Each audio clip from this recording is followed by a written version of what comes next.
Torah tells us the dramatic story of Yaakov Avinu's flight from home, back in Parshas Vayetze. And the Torah tells us, again, we know the story, after the birthright, Esav is ready to kill Yaakov, and Yaakov fled to the home of Lavan, ostensibly to find a wife. At least that was the stated reason. But in reality, that was part of it, but it was also to go ahead and escape the wrath of Esav. And the Torah Kedosha tells us that on that first night when Yaakov Avinu is traveling, he falls asleep. And during his slumber, he has a most magnificent dream, vision. He dreamt of a ladder. Sula Mutzav Artza, there was a ladder, base on the earth, the top of it extended all the way into the heavens. Malachei Elokim Olim V'Yardim, the angels are going up and down the ladder. And not only that, but the Ribbon Shalom himself, God himself, was perched on the top of the ladder. And it is there in that dream that HaKadosh Baruch Hu communicates to Yaakov, telling Yaakov, don't worry, don't be afraid. I'm going to be with you every step of the way. You'll be successful with Lavan. You'll make it back to Canaan. All will be good. And the Torah records, Vayikas Yaakov Mishnah. So Yaakov woke up from his dream, and Vayikas is not just waking up, but almost waking up startled.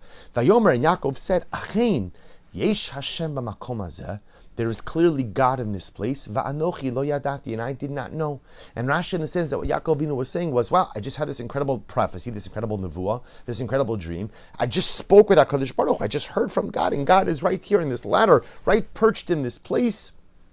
Had I known that God was here, I would have never gone to sleep in this place. That's how Rashi understands it. But the great Tzaddik Rameir Pramijlan says something so beautiful. He says the pasuk is to be read as a cause and effect. Yaakov wakes up and he realizes that he has just been privileged to see God, to speak to God. Achein yesh Hashem b'makom hazeh. And how is one privileged to have such a meaningful and close connection with the Ribono Shel Olam? And the answer is that last phrase, Va'anochi lo yadati. So we translate it as Anochi lo yadati means I did not know. The Rebbe says that's not how you do it. It's Anochi lo yadati. Oh, that makes all sense. Meaning, I did not know myself.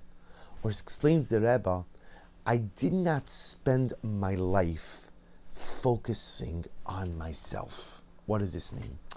That sometimes throughout life, even without us realizing it, we sometimes become a little bit egocentric, self-centered, and maybe chas v'shalom even a little bit selfish.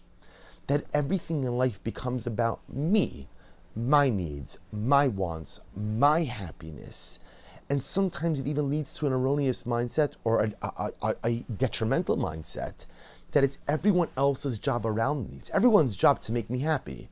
Everyone's got to cater to me. Everybody's got to beat, or march to the beat of my drum. Everybody has to do exactly what I need them to do, how I need them to do it. Well, that's not the way life works. That's not the way life works. If you want to be successful in life, a person has to avoid the temptation to be selfish and self-centered. A person has to avoid a life of anochios. It's all about me. Because you see, when a person lives a life that's all about me, there's no room for anyone else, even HaKadosh Baruch Hu, even the Ribbon Shalom. So Yaakov Avinu says, Achein yesh Hashem b'makom hazeh.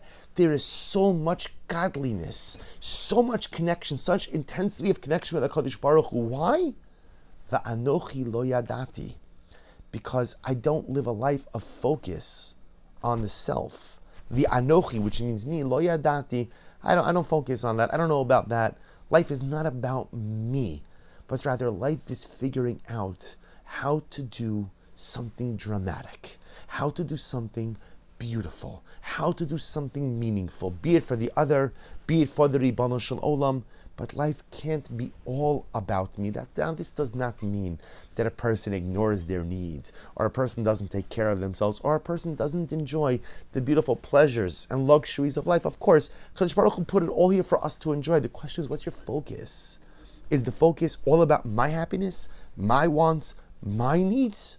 Or do I approach life with a greater vision? There's a beautiful insight by the great tzaddik, Rabbi Aaron of Karlin. And the Rebbe writes, in the second day of the Aseret Hadibros, the Torah says, Lo sa'aseh lecha pesel. which we translate as, do not make for yourself an idol. Don't make an idol. Idolatry, avodah zarah. But the Rebbe says you have to read it a little bit differently. Lo sa'aseh lecha pesel. Don't make you, lecha, into an idolatry, into an idol. There are different forms of idolatry. Some people worship idols, and some people worship themselves.